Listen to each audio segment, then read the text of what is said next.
Alright, so continuing in Chapter 9, talking about Lewis structures, there are a few more things that we need to cover before you're really set on drawing Lewis structures.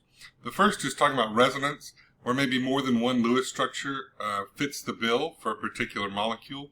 And the second talks about exceptions to that octet rule, where an atom doesn't necessarily need to have exactly 8 electrons. Okay, let's get started with resonance. So, a resonance structure is when we have more than one resonance structure for a single molecule, and no single resonance structure is better than another. Right? Like we saw with the formaldehyde in the last video, we could draw 2 resonance structures, but it was very clear that one of those resonance structures was better than the other one, based on formal charges. Okay, a good example here is that carbonate. We did carbonate a good bit last time around. And so I'm going to draw carbonate again. It was a single bonded oxygen to a carbon, to a single bonded oxygen, to a double bonded oxygen. I'm going to go ahead and draw in all of these lone pair of electrons. And that was our Lewis structure. Now, I just pulled in that lone pair of electrons to form the double bond. I pulled it in from the oxygen molecule on the right. Is there any reason I couldn't have pulled it in from the oxygen on the top or the oxygen on the left? Not at all. And so I could have a resonance structure that looks like this, where instead of pulling it from the right, I pulled it from the top.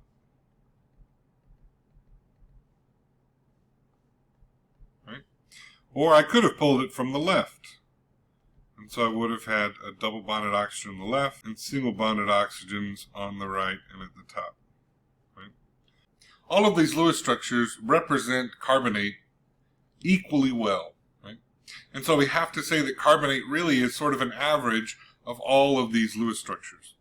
When we draw Lewis structures, we indicate that they're resonance structures by these double-headed arrows. Okay? When we think about bond order, remember we talked last time a little bit about bond order, about single bonds and double bonds and triple bonds. That's what we mean by bond order. It turns out that if we wanted to talk about the bond order between carbon and oxygen for this molecule, this ion, that the bond order is equal to the number of bonds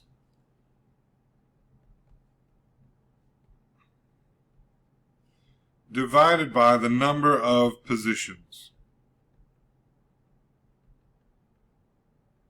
Okay, let me give you an example here with carbonate, how that works out. Now, in carbonate, all 3 of these carbon-oxygen bonds participate in resonance. What that means is that all 3 of these bonds could be a double bond, and all 3 of those bonds could be a single bond. Right? And so, within these positions, right, there are 3 different positions. It could be to the right, to the top, to the left. Within these positions, we have a total of 4 bonds. Right? So there are 4 bonds in 3 positions, and so the bond order, it's not really a single bond, it's not really a double bond, it's somewhere in between, and it turns out that it's a 4/3 bond, or a 1 1/3 bond. Okay. Another good example is the molecule ozone, which is O3. If we took O3, it looks like this. It should have a total of 18 electrons, right? Right now we've got 2 bonds. So that's 4 electrons. 5, 6, 7, 8, 9, 10, 11, 12, 13, 14, 15, 16, 17, 18. Right? Now, I need to fill the octet on that central oxygen. Do I pull it from the left or do I pull it from the right? Well, that's a pretty symmetric molecule, and so it really doesn't matter if you pull it from the left or right. Okay. And so what we end up with is 2 structures. I'm going to do it from the left first.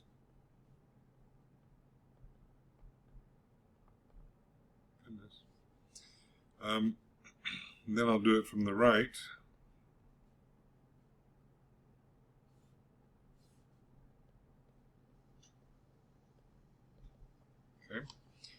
Both of these structures are legitimate Lewis structures, and so it does matter, even though they look like mirror images, it does matter where the double bond goes. And so we draw in our resonance arrow to indicate that these two are resonant molecules. And there we go. That would be the correct Lewis structure for ozone. Includes both resonance structures because they are equivalently valid. Right? Real quick, is just a refresher. Let's calculate formal charges for these oxygen atoms.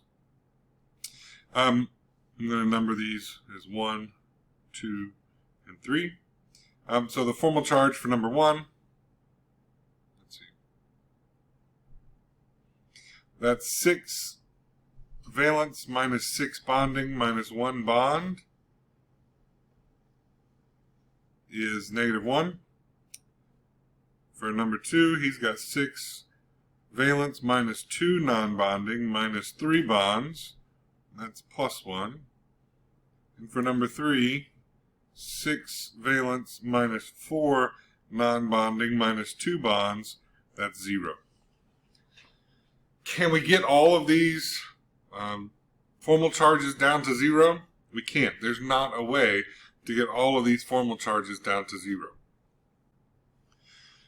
So this example tells us, or asks us, to draw the 3 resonance structures for N2O, and these are arranged in the order NNO. We're going to indicate formal charges and rank the structures in their relative importance to the overall properties of the molecule.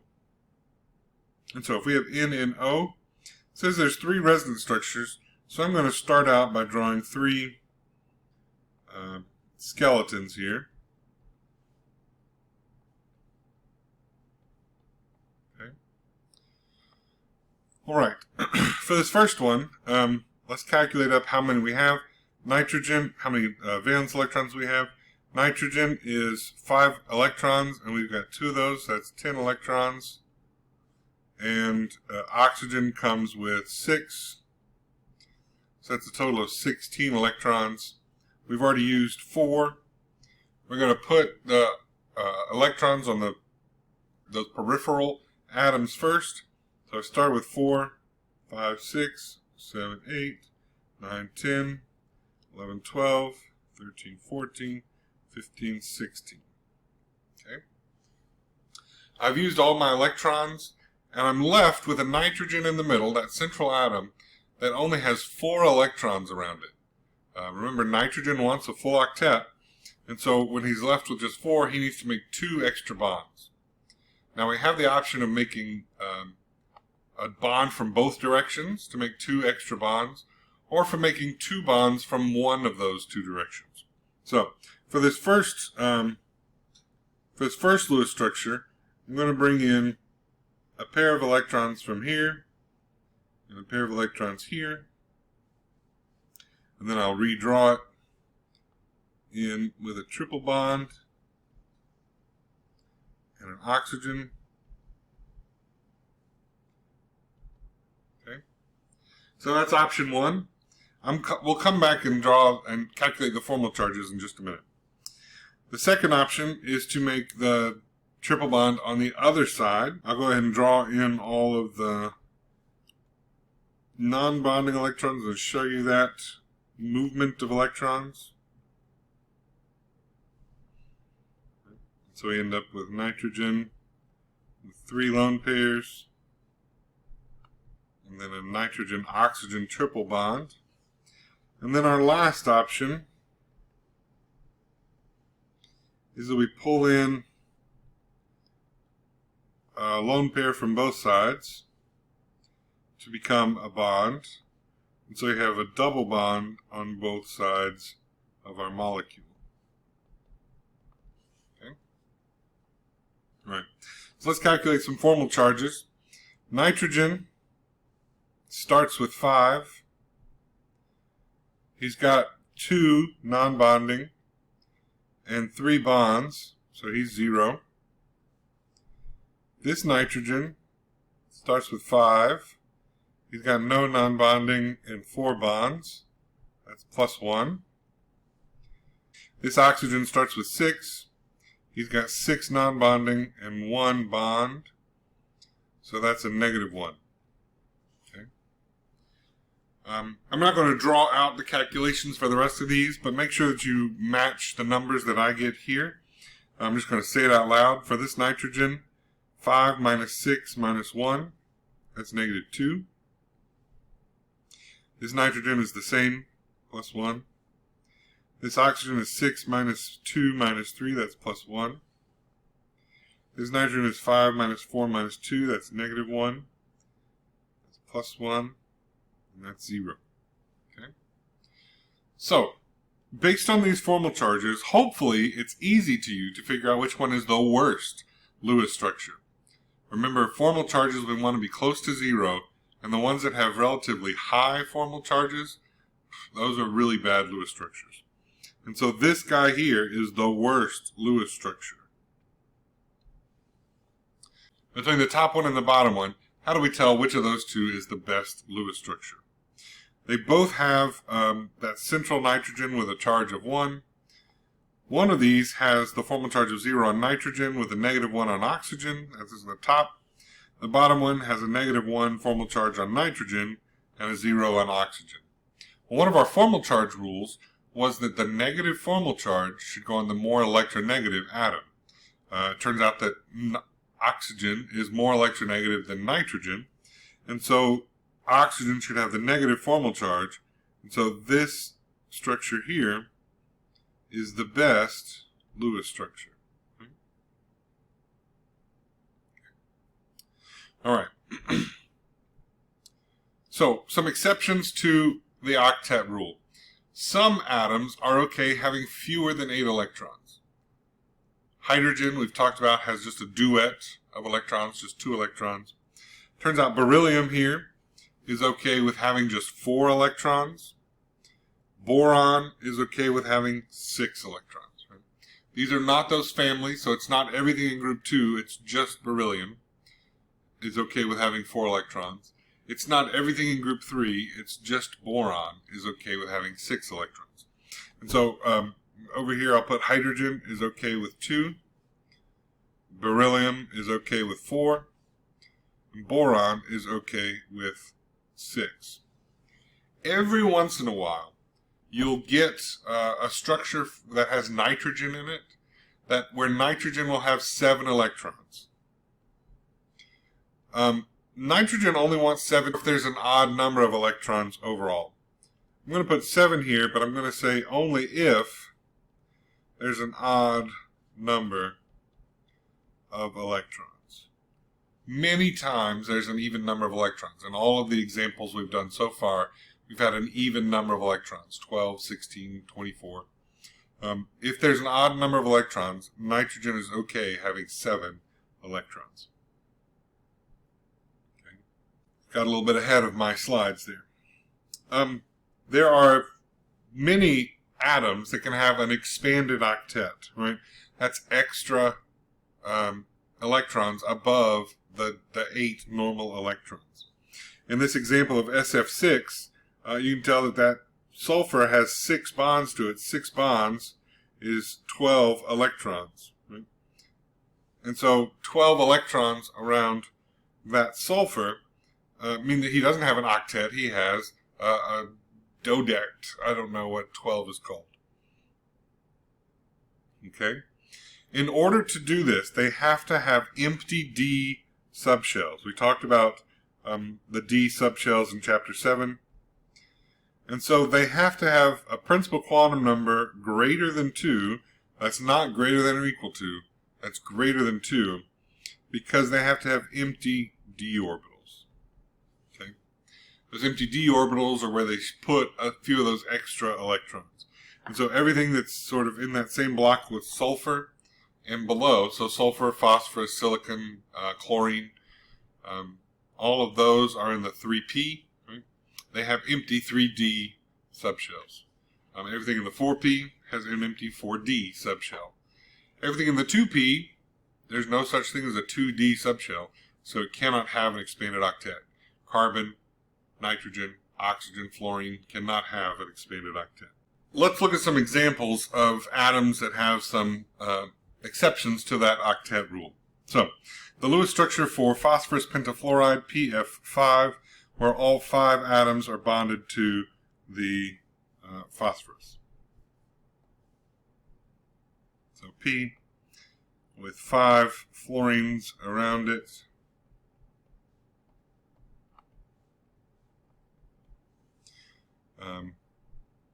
Phosphorus brings 5 to the table. Fluorine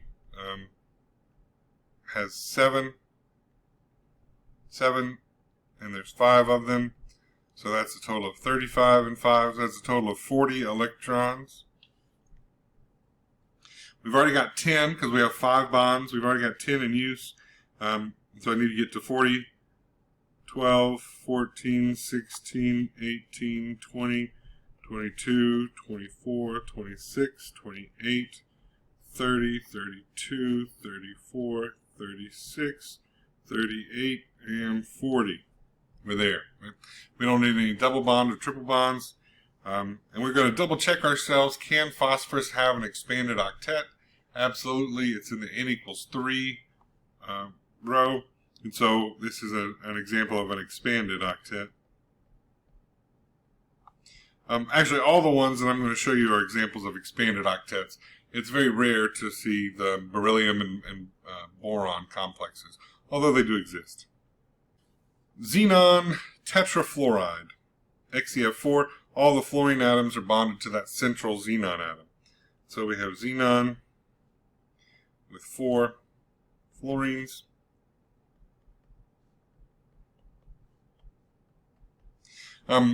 Just as a little bit of an aside, the xenon, even though it's a noble gas, does react with fluorine. It's because it's just such a big gas. We talked a little bit in Chapter 7 about how the further away from the nucleus electrons are, the less strongly they're held. Well, it turns out for a noble gas, the further away they are, the more likely they are to react. Because that noble gas isn't holding on to them quite as tightly, they're more able to react with things that really want electrons. And it turns out fluorine, being the most electronegative element we have, really wants electrons, and so he's able to partner with a noble gas so they can share. Okay? So xenon with a noble gas brings 8 electrons to the table. Fluorine is 7 times 4, so that's 28 for a total of 36 electrons. We've got 4 bonds already. That's 8 electrons. 10, 12, 14, 16, 18, 20, 22, 24, 26, 28, 30, 32. I've reached my max. I have 32 electrons in my peripheral atoms. My central atom has a full octet. What do? Well, we double check that xenon can have an expanded octet. Xenon is in the n equals 5 period. He certainly has some empty D subshells. And so we're going to add lone pairs directly to our central atom, 34, 36. And so xenon has 4 bonds and 2 lone pairs. Just as a real quick example, if we do BF3, BF3 looks something like this. Boron brings 3, and 7 times 3 from fluorine gives a total of 24 electrons. We've used 6 already, 8, 10, 12, 14, 16, 18, 20, 22, 24. We have used all our 24 electrons. Our central atom doesn't have a full octet. We check and make sure that that's okay. Boron is cool having only 6 in his valence shell, and so we don't need to form any double bonds or anything like that. We leave him with only 3 bonds. Okay? All right. That's the end of this part of Chapter 9. Take care.